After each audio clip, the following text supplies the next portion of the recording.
In this video, we're going to create an image using Promptus. Once logged in, enter your prompt in the input box. Here you can type or use the voice command to enter your prompt. I'm asking Promptus to create a postcard of a Greek island Ikira for inspiration art for my coffee shop. Next, click the advanced settings to reveal the additional custom options. Click the drop-down icon in Models to reveal the options. I'm selecting the Dream Shaper XL model. Next, if you would like, you can change your scheduler. I'm choosing the LCM scheduler as it gives me a better result. For now, I'm keeping the default size, steps, and guidance settings. Click Generate. The pop-up requesting a category appears. Type a description, in this case, Greek postcard should do.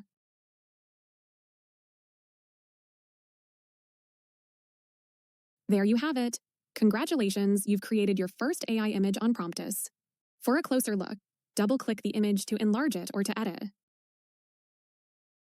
Click the collections icon on the left to save your image to your personal collection.